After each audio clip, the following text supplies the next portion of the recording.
십계명은 죽지 않는다입니다. 십계명은 죽지 않는다. 우리 그리스도인들이 오해하는 것 중에 하나가요, 바로 이 율법에 관한 것입니다.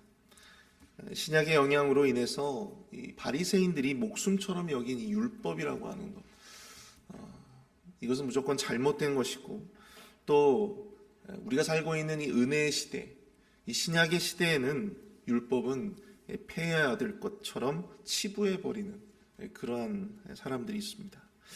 그런데 과연 그럴까요? 예수님은 이 율법에 대해서 이렇게 말씀하셨습니다. 내가 율법이나 선지자를 폐하러 온 줄로 생각하지 말라. 폐하러 온 것이 아니요 완전하게 하려 함이라.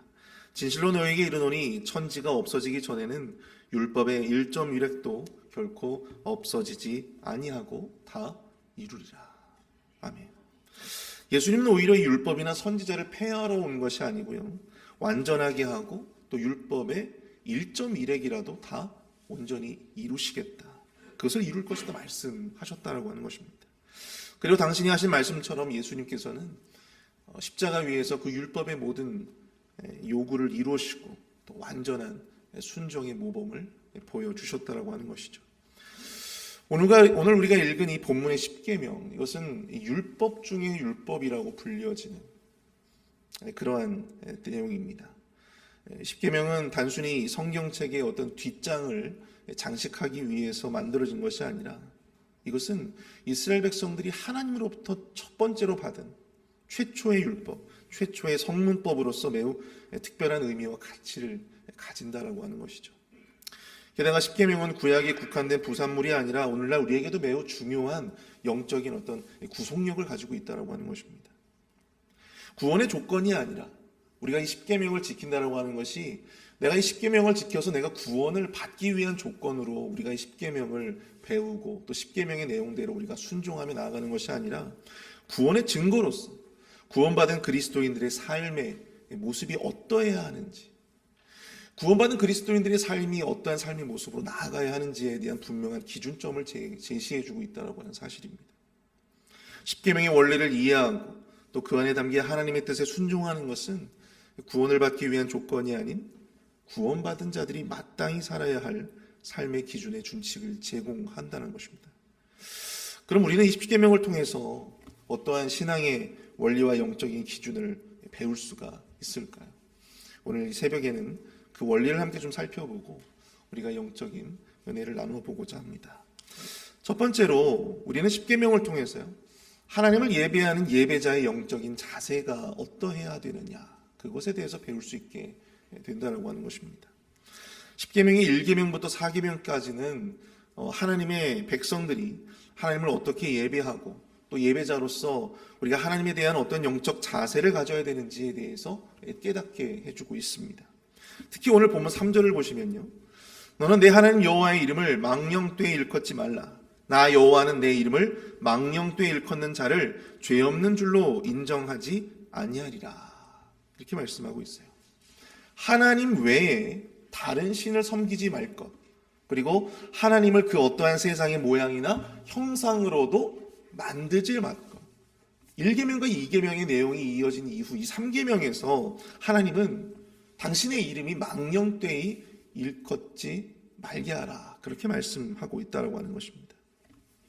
여기서 이 망령되이라고 번역된 히브리어 라사웨라고 하는 이 단어는요, 강한 부정을 나타내는 이 라라고 하는 단어와 그리고 낭비하다, 무질서하다, 이런 의미를 가진 이 사회가 합쳐진 단어예요.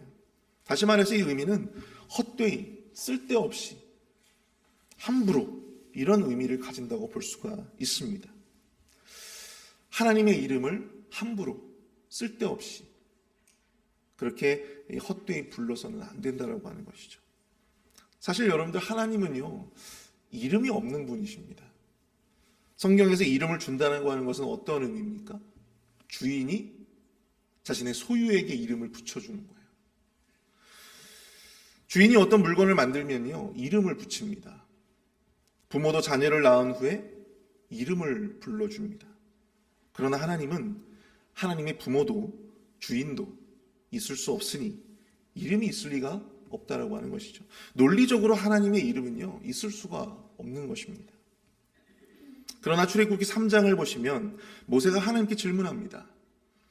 모세가 하나님께 아뢰되 내가 이스라엘 자손에게 가서 이르기를 너희의 조상의 하나님이 나를 너희에게 보내셨다 하면 그들이 내게 묻기를 그의 이름이 무엇이냐 하리니 내가 무엇이라고 그들에게 말하리이까. 그러자 하나님께서 이렇게 말씀하세요. 하나님이 모세에게 이르시되 나는 스스로 있는 자이니라. 또 이르시되 너는 이스라엘 자손에게 이같이 이르기를 스스로 있는 자가 나를 너희에게 보내셨다 하라. 우리가 흔히 부르는 이 여호와라고 하는 말 있잖아요. 이것을 우리가 하나님의 이름으로 생각을 하는 분들이 많습니다. 그러나 이것은요, 하나님의 거룩한 사역, 즉 이 출애굽이라고 한 이스라엘 백성들이 출애굽이라고 하는 이 거룩한 사역을 위해서 하나님께서 거룩한 목적을 따라 당신의 이름을 부를 수 있도록 당신의 이름을 계시해 주셨다라고 하는 사실입니다. 그러기에 우리는 하나님의 성호를요, 이 예배와 그리고 기도 그리고 거룩한 사역의 목적 외에 함부로 헛되이 그렇게 저주나 악담이나 농담의 거리로 망령되이 부를 수 없다라고 하는 것을 우리는 기억해야 할 줄로 믿습니다. 그럼 우리가 대표적으로 하나님의 이름을 이 성호를 망령되이 일컫는 경우는 과연 어떤 경우들을 우리가 살펴볼 수 있을까요? 많은 경우들이 있을 것입니다. 하나님의 이름을 저주나 혹은 이 악담거리로, 저도 지금 생각나는 영어 단어가 있거든요. 미국 사람들이 많이 사용하는, 함부로 제가 말을 할 수가 지금 없는 상황이지만 많은 경우들이 있어요. 그러나 저는 오늘 크게 두 가지 정도를 좀 말씀드리고 싶습니다. 첫 번째는 진정성 없는 예배를 드리는 것이 바로 하나님의 이름을 망령되이 일컫는 것입니다. 진정성 없는 예배, 진정성 없는 예배를 드리는 것이 하나님의 이름을 망령되이 일컫는 것이다. 믿음도 없고 또 마음에 없는 그러한 예배를 드리는 것만큼 하나님의 이름에 영광되지 않고 또 하나님의 이름이 헛되이 불리는 것도 없다고 생각이 되어집니다. 하나님의 이름을 불러 찬양하고 또 하나님의 이름에 대해서 하나님의 이름을 나누고 하나님의 이름을 영광을 돌리며 예배를 드리지만 하나님에 대한 믿음도 없이 또 기대감도 없이 아부는 감동도 감흥도 없이 그런 형식적인 예배로 나아가는 경우에 우리가 부르는 그 하나님이라고 하는 그 이름에 대한 찬양과 기도가 얼마나 헛되고 또 부질없는 그러한 행동이 될 수 있겠습니까? 이것이야말로 우리가 하나님의 이름을 망령되이 부르는 매우 중요한 그런 경우라고 볼 수가 있는 것이죠. 하나님의 이름을 망령되이 일컫는 가장 큰 죄가 될 걸로 생각이 되어집니다. 두 번째는 하나님의 이름을 오용하는 것입니다. 이것이 무엇일까요? 모든 것에 다 하나님의 이름을 들먹이는 것입니다. 나의 욕심, 나의 야망, 나의 뜻, 거기에 이 모든 것이 하나님의 뜻인 것처럼 그렇게 이야기하는 것, 하나님의 이름을 들먹이는 것, 이 모든 것이 하나님의 뜻인 듯 오용하는 것입니다. 잘못 사용하고 있는 것이죠. 자신의 욕심을 하나님의 뜻으로 하나님을 위한 일로 포장해서 하나님을 앞세우는 것, 여러분 그것이 또한 하나님의 이름을, 여호와의 이름을 망령되이 일컫는 것이다. 예전에 제가 신학을 공부할 때만 하더라도요, 한국 교회에 이 건축 붐이 일었어요. 건축 붐. 그래서 예배당을 얼마만큼 크게 짓느냐, 이것이 아주 그 교회의 정체성을 드러내는 굉장히 중요한 그러한 사건들이었습니다. 여러분 서울에 가보시면요, 여러분 전 세계에도 있을 수 없는 아주 큰 대형 교회들이 많이 있는데요. 제가 이 강남에 있는 모 교회를 가봤더니 그곳은 교회 내에 에스컬레이터가 있더라고요. 교회 내에 에스컬레이터도 있고 곳곳마다 비싼 그림들이 그 예배당을 가득 채우고 있는 거예요. 그 모습을 보면서 그 목사님께서 그 건축을 진행을 하시면서 이렇게 하셨던 말씀이 저는 아직도 생각이 나요. 많은 사람들이 반대를 했습니다. 상징적인 교회였기 때문에 이 교회 건축으로 인해서 교회 이름에 혹여 그 영광을 가리는 일이 있지 않을까. 많은 사람들이 반대했거든요. 근데 그 반대를 잠재우기 위한 어떤 공청회를 가졌는데 그 자리에서 그 담임 목사님께서 그런 이야기를 하시는 거예요. 이 모든 것이 하나님께서 나에게 주신 뜻이다. 하나님의 뜻, 그것을 말씀을 하시는 거예요. 이 모든 것이 다 하나님의 뜻이라는 거죠. 근데 오히려 그것 때문에 그 교회 건축으로 인해서 그 교회가 굉장히 세상으로부터 많은 욕을 얻게 되었습니다. 과연 그것이 하나님의 이름을 드러내는 일이었는지 저는 지금도 사실 이해가 되어지진 않습니다. 하나님의 이름을 거룩히 드러나는, 하나님의 이름을 망령되이 일컫지 않고 또 이 하나님의 어떤 뜻을 들먹이면서 하나님의 이름을 들먹이는 그 모든 행위들이 결국은 하나님의 이름을 망령되이 부르는 그런 죄가 될 수 있다라고 하는 사실, 우리가 좀 깨달았으면 좋겠습니다. 하나님의 이름을 거룩히 드러내는 예배자로서 온전히 우리가 살 수 있었으면 좋겠습니다. 하나님의 이름을 우리의 삶을 통해 거룩하게 드러내고 또 나타내는 삶의 주인공들이 다 되어지시기를 축복합니다.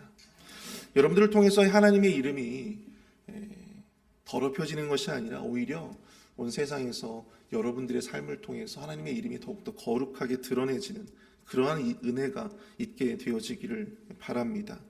여러분, 예수님께서는요, 이 주기도문을 통해서 이렇게 말씀하셨어요. 이름이 거룩히 여김을 받으시오며. 우리가 주님 앞에 나아가야 할 기도자의 가장 큰 자세로서 예수님은 그의 이름이 거룩히 여김을 받으시오며 이것을 먼저 말씀하셨다라고 하는 사실입니다. 하나님의 자녀들이 하나님의 이름이 거룩히 여김을 받으시도록 해야 하는데 그렇지 못한 경우들을 우리는 많이 보게 되어집니다. 아무쪼록 우리의 삶을 통해 또 우리의 모습을 통해 하나님을 온전히 예배하며 또 우리가 정말 하나님의 이름이 우리의 삶을 통해 온전하게 드러내어지는 그런 은혜가 있게 되어지길 축복합니다. 두 번째로 이 십계명을 통해서 우리는요, 참된 안식의 원리를 깨닫게 된다라고 하는 것입니다. 참된 안식의 원리. 오늘 보면 12절을 보시면 내 하나님 여호와가 내게 명령한 대로 안식일을 지켜 거룩하게 하라고 말씀하고 있습니다. 그리고 15절을 보시면 너는 기억하라. 내가 애굽 땅에서 종이 되었더니 내 하나님 여호와가 강한 손과 편 팔로 거기서 너를 인도하여 내었나니 그러므로 내 하나님 여호와가 내게 명령하여 안식일을 지키라 하느니라 말씀하고 있습니다. 왜 안식일을 지켜 거룩하게 해야 하는지 거기에 대한 근거를 본문에서는요, 애굽에서 이스라엘 백성들을 구원한 구속에 초점을 맞추고 있음을 보게 된다고 하는 것이죠. 우리가 다 알다시피 지금 현재 이스라엘 백성들은요, 약속의 땅에 들어간 상태가 아닙니다. 이 십계명이 주어졌을 때만 하더라도 이스라엘 백성들은 약속의 땅에 들어가 있지 않은 상태였어요. 그러나 하나님은 그들에게 먼저 미리 안식일을 지켜 거룩하게 하라고 지금 말씀을 하시는 것입니다. 안식일을 지킴으로써 이스라엘 백성들은 이 약속의 땅에 대한 기대감을 가졌을 것입니다. 그 안식일을 지킴으로 인해서 약속의 땅에서 그들이 누리게 될 진정한 자유와 진정한 안식을 그들이 바라고 또 기대하게 되었을 거예요. 바로 그러한 의미를 담아서 하나님께서 내린 명령입니다. 안식일은 다가올 약속의 땅, 다가올 천국에서 누리게 될 참된 자유와 안식을 상징하고 또한 예표해 주는 것입니다. 그런데 그렇게 중요한 안식일을 우리는 왜 지키지 않고 우리는 그날을 지키지 않고 이 주일을 지키고 있는 것일까요? 그렇게 중요한 안식일을 지켜야 한다면 마땅히 안식교도들처럼 이 토요일날 교회에 나가서 예배를 드리고 또 토요일날 우리가 안식을 삼아야 되지 않겠습니까? 우리는 앞서 안식일을 지키는 것이 천국에서 누리게 될 참된 자유와 안식을 소망하기 위한 것이라고 말씀을 드렸습니다.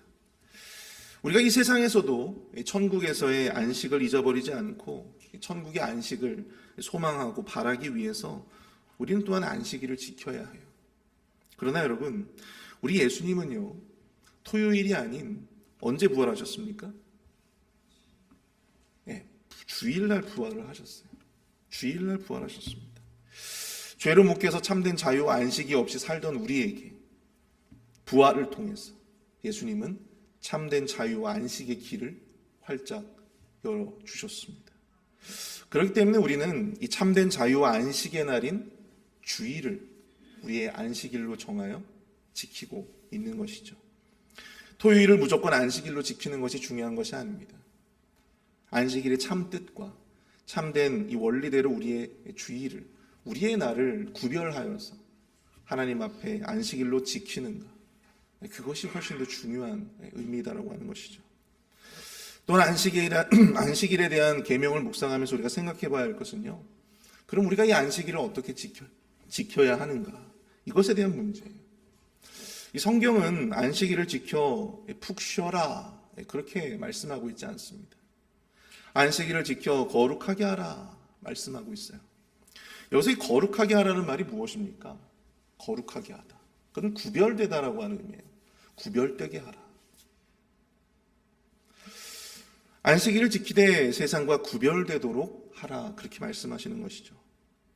우리가 안식일에 세상 사람들과 똑같이 우리가 주일날 골프를 치러 가거나 아니면 이 여가 생활을 즐기고 아니면 집에서 밀린 일을 하느라 온전히 그 날을 온전히 소비한다면 여러분, 그것이 세상 사람들과 과연 구별된 모습이 되어지겠습니까? 그럴 수 없다라고 하는 것이죠.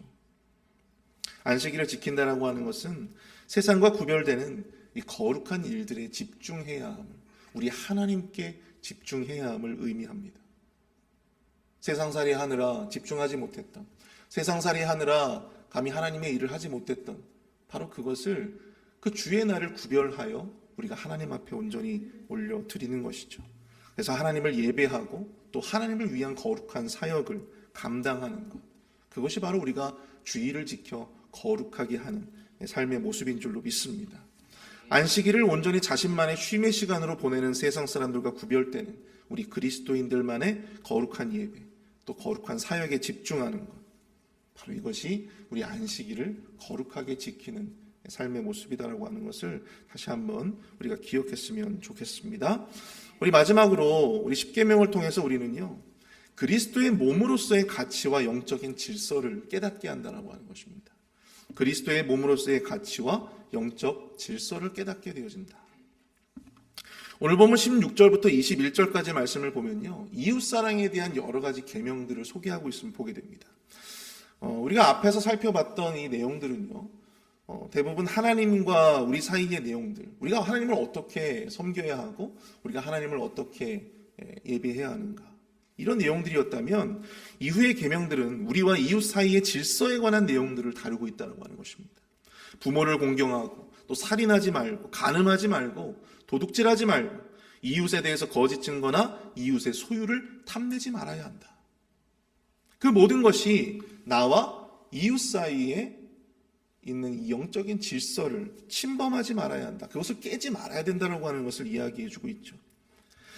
그런데 여기서 우리가 더 깊이 생각해 봐야 할 지점이 있습니다. 그렇다면 우리는 왜 부모를 공경해야 하고, 우리는 왜 살인하지 말아야 되며, 우리는 왜 간음하거나 도둑질하거나 거짓 증거하거나 내 것이 아닌 이웃의 소유의 탐을 내어서는 안 되는 것일까?